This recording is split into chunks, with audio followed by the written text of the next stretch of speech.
আসসালামু আলাইকুম প্রিয় দর্শক, আপনাদের সকলকে বর্তমান নিউজ টিভির পক্ষ থেকে আমি জুয়েল জানাই শুভেচ্ছা। প্রিয় দর্শক, আপনারা অবশ্যই অবগত আছেন এবং বিরক্ত ত্যক্ত হয়ে আছেন একজন মানুষকে নিয়ে, যিনি অতিরঞ্জিত, অতি অঙ্গভঙ্গি, মিথ্যাচার, বানোয়াট এবং অপ্রাসঙ্গিক কথা তুলে নিয়ে এসে টিভির পর্দায় ব্যতিক্রমী উপস্থাপনার মাধ্যমে একজন হকার সাংবাদিক হিসেবে পরিচিতি পেয়েছেন। তিনি আর কেউ নন, আপনাদের সকলেরই অপ্রিয় মুখ ময়ূক রঞ্জন ঘোষ। ময়ূক রঞ্জন ঘোষ দি রিপাবলিকান টেলিভিশনের একজন উপস্থাপক। তিনি বাংলাদেশের নাগরিক মঞ্চের যুগ্ম সচিব তারেক রহমানের সাথে গতকাল একটি টক শোতে একত্রিত হয়েছেন। এই টক শোর আলোচনায় তিনি একেবারে ধরাশয়ী হয়ে উপস্থাপনা থেকে পালিয়েছেন, বলতে পারেন পালিয়ে বাঁচিয়েছেন। তিনি এই জন্য পালিয়েছেন যে তারেক রহমানের সাথে যখন যুক্তিতর্ক নিয়ে উঠে আসে, তখন তারেক রহমান একটা কথা বলেছিলেন। তিনি বলেছেন যে, দেখুন, নিজের চরকায় তেল দিন, বাংলাদেশকে বাংলাদেশের মতো থাকতে দিন, এবং আপনাদের ভারতে কয়টা টয়লেট রয়েছে?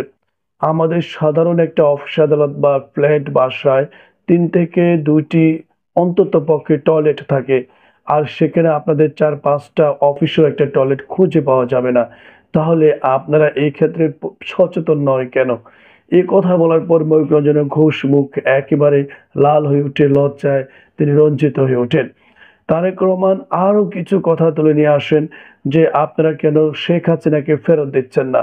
ময়ূক রঞ্জন ঘোষ সোজাসাপটা সাহসী কণ্ঠে বলে দিয়েছেন, তারা কোনোভাবেই ভারত থেকে শেখ হাসিনাকে বাংলাদেশে পাঠাবে না, অর্থাৎ তারা ফেরত দেবে না।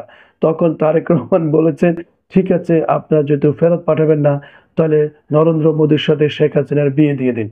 বাস। এই কথা শোনার পর রিপাবলিকান উপস্থাপক ময়ূক রঞ্জন তিনি একেবারে বিমর্ষ হয়ে পড়েন। কি বলবেন, কি কথা অ্যান্সার দিবেন তিনি যেন খুঁজেই পাচ্ছিলেন না। বলতে পারেন তখন তিনি একেবারে পালিয়ে যান। তারেক রহমান, আপনারা জানেন, বাংলাদেশে বৈষম্য বিরোধী ছাত্র আন্দোলনের আগ থেকেই তিনি যেভাবে ঘুরে, ঘুরে হেঁটে, হেঁটে ক্যাম্পেইন চালিয়েছিলেন যে ভারতের পণ্য বয়কটের বিরুদ্ধে, এবং ভারতের বিরুদ্ধে তিনি যে যুক্তি তর্কগুলো, উপস্থাপনাগুলো সোচ্চারভাবে তুলে নিয়ে আসেন এবং তথ্যাবলী তিনি সামনে নিয়ে আসেন, এটা একটি সাহসী পদক্ষেপ। আমরা মনে করি তারেক রহমান একটা আন্দোলনের অগ্রদূত নয়, তিনি আসলে প্রতিবাদী একটি সামাজিক কণ্ঠস্বর। তিনি বিগত ফ্যাসিস্ট সরকারের হটানোর ক্ষেত্রেও তার অনন্য ভূমিকা রয়েছে। আপনারা জেনে থাকবেন যে ময়ূক রঞ্জন ঘোষ তিনি আসলে নিজ দেশেও এখন কিন্তু ঘৃণিত এবং নিন্দিত হয়েছেন। তার দেশে কৃষকরা তার অতিরঞ্জিততার কারণে বাংলাদেশের সাথে সুসম্পর্ককে নষ্ট করার কারণে তাদের কৃষি পণ্যগুলো বাংলাদেশে যখন পাঠাতে পারছে না, রপ্তানি করতে পারছে না, পচনশীল পণ্যগুলো পচে যাচ্ছিল, তখন তারা ব্যবসা লোকসান গুনতে তারা ময়ূক রঞ্জন ঘোষের বাড়ির সামনে এসে সেগুলো ঠেলে দেয়, আলু, পেঁয়াজ এগুলো ঠেলে দিয়ে প্রতিবাদ জানায়, এবং তাকে মারার জন্য, তাকে জবাবদিহিতার জন্য তারা সেখানে মিছিল করে। ময়ূক রঞ্জন ঘোষ এখন ভারত নয়, শুধু বাংলাদেশে একেবারে ঘৃণিত একজন সাংবাদিক। তাকে নিয়ে অনেক ব্যঙ্গাত্মক কিন্তু ভিডিও তৈরি হয়েছে এবং হচ্ছে, মনে হবে। এবং আপনারা জানেন যে স্বপন নামে একজন ইউটিউবার রয়েছেন, তিনি কিন্তু একেবারে ভালোভাবে তাকে ধুয়ে দিয়েছেন। এত ঘৃণিতভাবে, এত লজ্জিতভাবে তাকে উপস্থাপন করেছেন ব্যঙ্গাত্মক ভিডিওতে। ময়ূক রঞ্জন ঘোষের যদি লজ্জা থেকে থাকে, তিনি অবশ্যই নিজেকে শুধরে নেবেন। আসলে তিনি নিজেকে কবে শুধরে নেবেন, কখন শুধরে নেবেন সেটাও বলা মুশকিল। তিনি সম্ভবত এইভাবেই তার হিটারদের কাছে জনপ্রিয়তা ধরে রাখতে চান। তিনি এমনভাবে সংবাদ উপস্থাপন করেন যে সাংবাদিকতার জগতে নীতি নৈতিকতা এবং সত্যতার যে একটা বলয় থাকে, সেটা তিনি নষ্ট করে দিয়েছেন। আমরা জানি না ময়ূক রঞ্জন ঘোষ তিনি কার দ্বারা পরিচালিত হচ্ছেন, তার টেলিভিশনের মালিককে এবং তাকে কিভাবে ব্যবহার করে তারা তাদের ইউটিউবে বা বিভিন্ন ইনকামের সোর্সগুলোকে তারা বাড়িয়ে নিচ্ছেন কিনা, এটাও দেখার বিষয়। তাকে অপব্যবহার করে টেলিভিশন কর্তৃপক্ষ টাকা পয়সা রোজগার করছে কিনা, সেটাও দেখার বিষয়। আবার ময়ূক রঞ্জন ঘোষেরও কিন্তু চিন্তা করার বিষয়, তাকে অপব্যবহার করে, ঘৃণিত করে তার কর্তৃপক্ষ সেভাবে আয় রোজগার করছে কিনা। আমরা যাই হোক, আমরা তারেক রহমানের সাথে তার যে একটা টক শো হয়েছিল, সেই টক শোতে তিনি বলেছেন যে ভারতের যে টয়লেটের সমস্যা সেটাতেই তো সমাধান করতে পারেনি। তারা আবার বাংলাদেশের ব্যাপারে কথা বলতে আসে। তাদের কথা বলার আগে তাদের পরিবেশকে, তাদের নিজের দেশকে আগে সাজানোর যোগ্যতা অর্জন করতে হবে। নিজের দেশের, নিজের কাজের মনোযোগ দিতে হবে, নিজের চরকায় তেল দিতে হবে। অন্য দেশের শান্তি শৃঙ্খলা বিনষ্ট করার অধিকার তারা রাখে না। বাংলাদেশ তাদের শান্তি শৃঙ্খলা বজায় রাখার, ভালো মন্দ বোঝার, নিজের দেশে কিভাবে পরিচালনা করতে হবে এ ব্যাপারে বাংলাদেশ সরকার, বাংলাদেশের জনগণই বসে সিদ্ধান্ত নিবে। এটা প্রতিবেশী রাষ্ট্র ভারতের কোনোভাবেই এটা হস্তক্ষেপ কাম্য নয়। তারা তাদের দেশ নিয়ে ভালো থাকুক, আমরা আমাদের দেশ নিয়ে ভালো থাকি। মিজানুর রহমান আজহারি তিনি তার একটি ওয়াজে মাহফিলে তিনি বলেছেন যে নিজের চরকায় তেল দাও, আপন চরকায় তেল দাও। তিনিও কিন্তু সেখানে জাতীয় ঐক্যের ডাক দিয়েছেন। ডক্টর মোহাম্মদ ইউনূস সরকারে এবং ওনার প্রতিনিধিত্বে বাংলাদেশের সকল ধর্ম বর্ণ রাজনৈতিক দল যেভাবে এক ঐক্যমতে পৌঁছেছে রাষ্ট্রীয় ব্যাপারে, স্বার্থের ব্যাপারে, সেখানে মিজানুর রহমান আজহারি এটাকে সাধুবাদ জানিয়েছেন। তিনিও তার সমর্থকদের, তার ভক্ত শ্রোতাদের ঐক্যমত থাকার আহ্বান জানিয়েছেন। এইদিকে জামাতের আমির শফিকুর রহমান, ডক্টর শফিকুর রহমান তিনিও জাতীয় ঐক্যের কথা বলেছেন।